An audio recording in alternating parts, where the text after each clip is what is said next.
Shalom rekan-rekan guru sekolah minggu. Puji Tuhan tidak terasa. Hari ini adalah hari yang ke-12 kita berdoa puasa dalam satu bulan ini.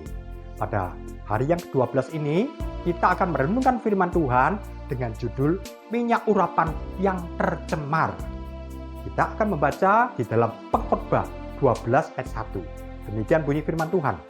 Lalat yang mati menyebabkan urapan dari pembuat urapan berbau busuk.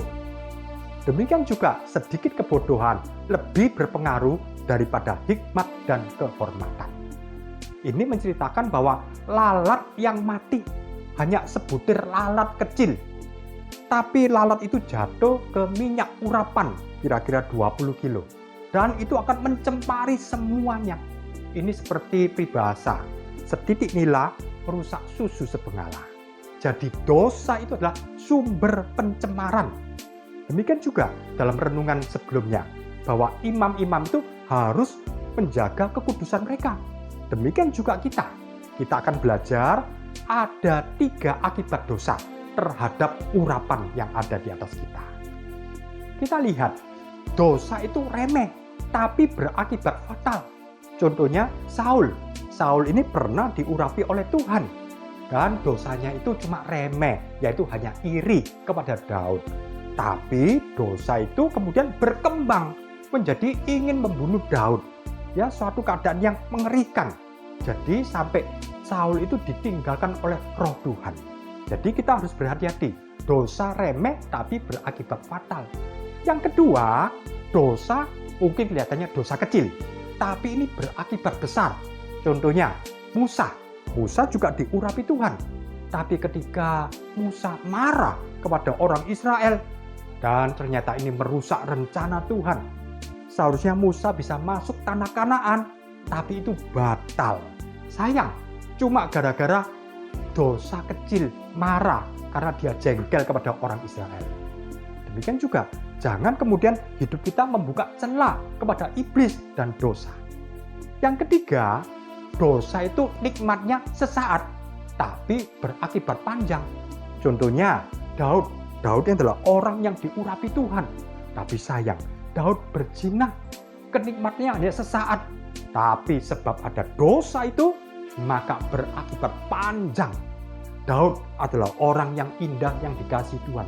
Tapi sayang, karena ada dosa itu, maka Daud mengalami banyak penderitaan di usia yang tua. Sayang. Jadi, kalau boleh kita ringkas, ada 3 akibat dosa. Yang pertama adalah dosa itu remeh, tapi berakibat fatal. Yang kedua, dosa kecil, tapi berakibat besar. Yang ketiga, dosa itu nikmatnya sesaat, tapi berakibat panjang. Oleh karena itu istimewa, kita guru-guru sekolah minggu harus menjaga kesucian, pengurapan itu, supaya jangan sampai rusak pelayanan Tuhan. Oleh karena itu, mari kekasih Tuhan. Tuhan sudah sediakan kemenangan demi kemenangan dalam hidup kita, termasuk juga mengalami kemenangan atas tubuh dosa ini, sehingga kita tidak sampai membuka celah bagi iblis, dan kita mengalami kemenangan di dalam pelayanan kita, dalam kehidupan kita. Luar biasa. Mari saudara, saya ajak kita berdoa bersama-sama. Bapa kami dalam surga, Tuhan Yesus, terima kasih Tuhan. Tuhan, kami boleh belajar dari firman Tuhan bahwa lalat kecil ini merusakkan minyak urapan. Demikian juga kami boleh menjaga kekudusan kami, kesucian kami, kemurnian kami Tuhan. Sehingga urapan yang sudah Tuhan berikan ya Tuhan, jangan sampai rusak gara-gara kami membuka celah kepada dosa.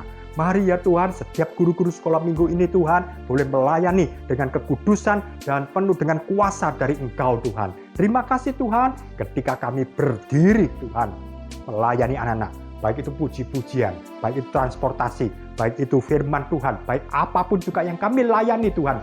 Oh Tuhan, kami tahu kami berdiri dengan wibawa-Mu. Kami berbicara dengan otoritas-Mu. Kami melakukan dengan kuasa-Mu. Sehingga sekolah minggu kami bukan sekolah mingguan, tapi setiap sekolah minggu adalah kebaktian kebangunan rohani. Terima kasih Tuhan, kami berdoa hanya di dalam nama Tuhan Yesus Kristus. Haleluya, amin. Puji Tuhan, salam berkobar-kobar, Tuhan memberkati.